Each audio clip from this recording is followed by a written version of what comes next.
Hi, I'm Richard Ashworth. I'm here to talk to you about Hexagram 35. I am working through all 64 hexagrams over a long period of time. You may or may not want to join me for all of those. I do run sessions every month if you wanted to. We have an interactive aspect in the second half of it. But this is kind of by the way of recorded highlights, um, which go onto YouTube. So the previous ones are on YouTube. So anyway, we're talking about hexagram 35, a pretty good hexagram. If you've thrown this hexagram, this is looking good. It is about attracting attention. It's about fame and fortune, but possibly more about fame than about fortune because it's about light. It's about the light streaming down into the rainforest. I remember when I first started studying the Book of Changes seriously with Peter Firebrace, in, oh gosh, 25 years ago or so. And I remember to Peter Firebrace, to whom I owe a great deal, legendary acupuncturist and Jing scholar, songwriter and all-round good egg. For some reason, this was the hexagram that we concentrated on that particular session. I don't remember exactly why. And I remember this image of the sun rising over the rainforest and the spreading everywhere. And this is the image we have. Whatever you are doing now, you're probably doing the right thing. And this is about the building of confidence. It's about cooperation. It's about and two-way building of confidence. Something about this structure suggests that the people, that is in the lower trigram, need support, possibly funding, possibly facilities, possibly those kinds of things. And maybe the people at the top need confidence. They need to know they're on the right track. And perhaps we'll have actually a look at the lines. Actually, let's have a look at the actual lines so you can see what I'm talking about. Here we go.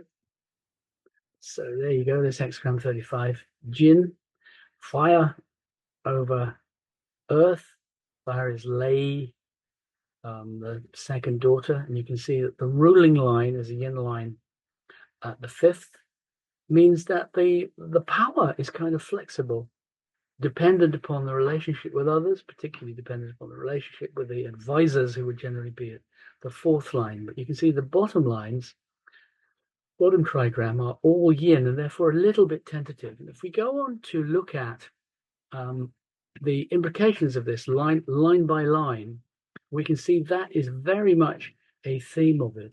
So the first line, well, we might first of all actually say that a way of looking at this hexagram is that looked at through the prism of the Tao, you might say that everything is its opposite.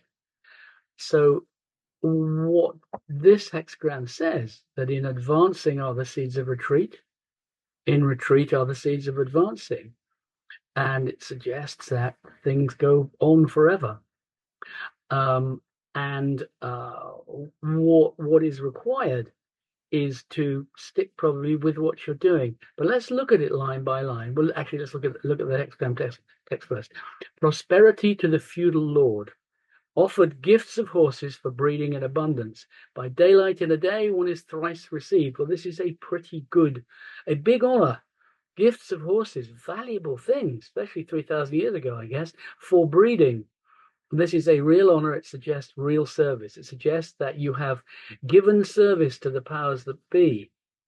And there is an invitation, if you like, to shine. Sometimes this is read as the rewards of enlightened leadership, but we're not there yet. What we're dealing with, the first line is someone, not probably someone who's a leader, but someone who is doing well and is progressing. It's a yin line and therefore not that sure of itself, not that confident, because it's a yin line, but also it's what's called incorrect, because yin lines should fall at the even numbered lines, because yin is fertile. You can divide it in two, a convention that's even obeyed in Taoist architecture. So it's in the wrong place. It's a bit unsure of itself. It's inexperienced, and the advice is to gain experience and proceed. And sometimes these lines will tell you what is going on. Sometimes they'll tell you what has gone on. Sometimes they'll tell you what needs to be done, and you need to be alert to it. I mean, in a sense, you're just talking to yourself, but you need to be alert and careful with your assumptions. But what this pretty much says, at least to me, is that when you're committed, persist. You may need company, you may need training, and you may make mistakes, but you're on the right track. And if you remain steadfast and upright, confidence and rewards, I guess, will follow. And a way of seeing what the line is saying is to change the line of this hexagram and see which hexagram it gives us. And in this case, if you have this changing line, it will change to hexagram 21, Shihei, biting through, which is about something that you are dealing with. It suggests that you have your eye on the target. It suggests you're handling what needs to be handled, and you should probably take strength from that. So looking at the second line, flourishing is followed by sorrow, the divination, good fortune. Receive this great armor, so another blessing, from your grandmother. Grandmother reckoned to be in the upper lines. There's something about the cooperation of women that is included in the meaning of this generally. The grandmother or queen mother is at the fifth line, which is an interesting line. And you can see that the fifth line is a yin line, so implying women as opposed to men. And that relationship at the top we will look at between the yin lines and the yang lines. Anyway, the second line, again, a lack of belief, but a different kind of lack of belief. It's a yearning for it to be done with, if you like. And what this seems to be saying is that it's never done with. Life is never over. Nothing is ever complete. There's always another thing. So if what you're looking for is for this to be complete, you're probably looking in the wrong direction. And if you're tired, then maybe you need to take a rest. It says, there's a call for armor here. You might think of that as being respite, but you're on the right track. Be gentle with yourself. Maybe you need to take 5 minutes out, but it's never over.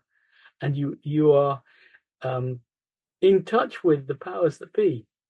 And this is implying a certain level of ambition, and this is suggesting that your ambition is liable to be realistic. The line changes to hexagram 64, Wei Ji, which is fire over water, generally called not yet complete. A little Chinese joke. It's the last hexagram of the Book of Changes, and it means not yet complete. But in this situation, it means lots of potential. But don't look for things to be complete. In its way, it's saying that the process is as important as the outcome. And that's sometimes quite a difficult thing to get on board with. The third line is a nice short one. All are true, regrets vanish. It is incorrect. It is not central. It is yielding. It is the top of the lower trigram. So it resonates, which says it cooperates, brings supports to the sixth line. And there's something very much in this hexagram about the lower ranks, the shop floor, the front bench, the back bench, needing to be in contact with those who are actually making big decisions. And it suggests that part of what you're being called to do is to be involved in big decisions and perhaps to be changing the minds of the people higher up. And here it changes to hexagram 56, the traveler, Lu, the traveler, which is fire over mountain. And the one concession I'll make to the fact that this is November 2024 is this is one of the two hexagrams that I call a hillbilly hexagram. And if you're following politics at this point in history, that will be a very meaningful line, a hillbilly line, because, and this is pure divination for you. Fire on the Mountain is a country banjo piece, and the Book of Changes can be like that. The words can be incredibly poignant, and I recommend that you, as diviners, you allow yourself to go anywhere with it. This is not about Chinese symbolism necessarily. It's about what this hexagram is telling you. And maybe I'm telling you what it's telling me. But as I say, given this point, November 2024, that seems to me to be very indicative. So the advice is to act resolutely despite a lack of certainty, proof, or evidence. Lo, the traveler is a beacon. It's about new methods of communication. It's about standing out. It's about being prepared to do what it takes to get the message across. Liu Yiming in the Taoist Book of Changes says, following the illumination of another if one is not illuminated oneself. And you might say that if you can't see the future, just imagine it. Or you might say, if you don't have experiences that you want to bring about, if you can't conceive of those, which is an important part of success, borrow them from other people. Copy other people's visions of what they want and see if they actually sit with what you want. If you have difficulty seeing that far ahead. Line 4. Now, this one is yang. It's incorrect. It's not central. It's firm. Its job is to support a ruler at the 5th line, but it's underqualified. Sometimes it says flourishing like rats. It's a bit insulting. It sometimes translated as lemmings, people whose persistence may be suicidal. And this changes to hexagram 23, bow stripping, which is about completing things. So this one may be saying that you should stop. It may be that you're not up to the job, but it may be that you need to take stock of the aspects in which you're not up to the job and consider learning or cooperating or what's the word I'm looking for? Networking, so that you're bringing other people's skills to bear. Peter Firebrace he amused me with this comparison with what's called the 5 skills rodent, the flying fox, which is kind of okay at lots of things, but not very great at anything. It can fly, but not over a roof, the 5 skills rodent. It can climb, but not to the top of a tree. Can swim, but not the stream in the valley. Can burrow, but not so as to conceal itself. Can run, but cannot outrun a man. And for your information, the dung of the flying squirrel has been used both as an anesthetic and something for stopping blood, which is all by way of saying that leadership calls for the highest standards of behavior. And here we're looking for self-awareness, for virtue in high places. And the person here who is close to the top and whose support and whose understanding of what the leadership is about is of great importance. And if the leadership is going in the wrong direction, line 4's job is to point it out. And as I say, hexagram 23, which is what line 4 turns to, bow stripping, is about pulling out. I don't think it's suggesting pulling out, but it is suggesting you have to be a bit brave in confronting possibly, but in advising those at a higher level. And the 5th line, you'll recall, is about the Queen Mother, the gentle ruler, if you like, possibly the slightly uncertain ruler, possibly a ruler whose weakness is expressed in a shrill or even cruel kind of a way. I mean, in the world today, there are a number of populists referred to as strong men. I don't think we're talking about strength. Populism is an alternative to conviction, and it's a kind of a strength that relies upon giving the crowd what they want, which doesn't strike me as very strong at all. And we are at a time in history when we need to be aware of whether we're being told the truth about things, and we need to be making sure that our leaders are making good decisions. And there's something about the 5th line, which we've now come to, which is about persisting in a line of thought, line of attack, that may have reached its sell-by date. The Queen Mother is gentle, restrained, supported by Yang at the 5th line, in a good partnership for a leader. With humility, she will succeed. She, and this may not be she, but this is a yin ruler. This is a ruler who looks elsewhere for their principles, possibly elsewhere for their strength. and possibly needs to be advised when they are exceeding their brief, when they're off track. As Richard Wilhelm, the author of the standard kind of academic work on the Book of Changes, says, an enlightened ruler and an obedient servant. This is the condition on which great progress depends. So perhaps the underlying wisdom here is to think as long-term as you can. But if you have progressed from the lower ranks, or you're in those lower ranks and wondering whether to proceed, part of your job is to shed light as well as to receive it. And it may be that that is the most important thing you can bring, as they say, telling truth to power. This line, the fifth ruler, changes to hexagram 12, which is stagnation, which is heaven over earth. You might think that sounds like a benevolent kind of an image, but heaven goes up, earth goes down. So it's a separation, and it's about not being involved. The fifth line needs to be involved. The wisdom of the mother needs to be observed, but also this uncertain leader depends upon knowing that they're doing the right thing, and depends upon knowing that they're being agreed with. And the first, doing the right thing, is more important than being agreed with. And they may need some support because it takes some bottle to continue in a line when you're not agreed with. Conversely, it takes even more bottle to admit error. And this is interesting that this hexagram relates to November of 2024, which of course is a pig month.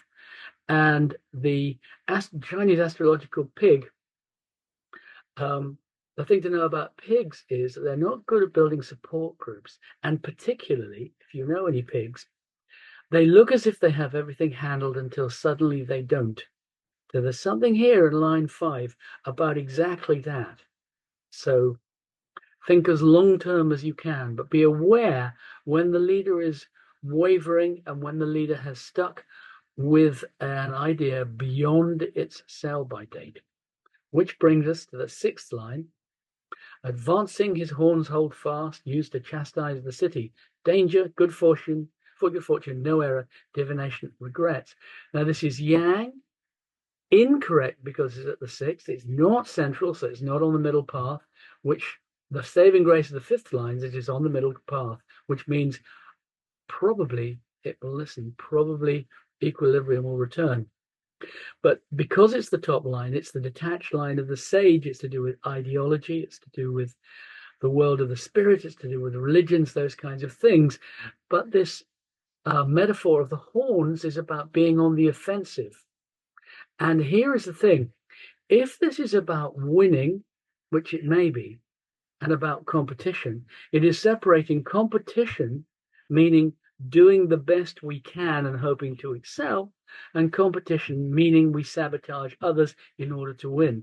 And the first is probably a better idea, at least long term, than the second, though that is not necessarily an idea that is universally accepted. So it's a little bit extreme, you might say. Futile vengeance is one of the things that is sometimes added to this. A sledgehammer to crack a walnut. Proceeding is dangerous. Pause for awareness of self and situation. You will win, but beware going too far. And it's specifically about the need to be gentle with your family and harder with the outside world, and being able to balance those two things. This idea of the junzi, the enlightened man, usually a man, I think inevitably a man in Chinese metaphysics. The junzi knows to be gentle when appropriate and knows when to be strong too. But you need to deal with your own faults because you are responsible in this position. You are above the leadership. You're advising the leadership. You are connecting the leadership up with ideology, religion, things of the spirit. Your role is extremely important. This line, so more carrot, less stick, perhaps is a way of saying that. This hexagram, this line changes to hexagram 16, which is thunder over earth. Which is enthusiasm. Your voice is heard 10,000 li away. It's a very powerful, persuasive one. It's about a voice that will be heard and that is important that it is heard. So this hexagram, number 35, pretty good if you've thrown it today, pretty useful, but there are always lessons here. But what this hexagram is suggesting above all things is that attention is coming to you, prominence is coming to you, advancement is coming to you. Be sure you're ready for it and qualified morally, intellectually, technically, and in whatever other ways. So I've been Richard Ashworth, and I'll be back next month with the next hexagram. Meanwhile, if you want to catch up on the back ones, if you found this of use, do check my YouTube channel. If you want to join the class from which this is the edited highlights, then email us and let us know, and you can join us for a year at a time. So thanks for listening if you did, and we will talk again soon, or I'll talk again soon, I expect. Thank you. Bye-bye.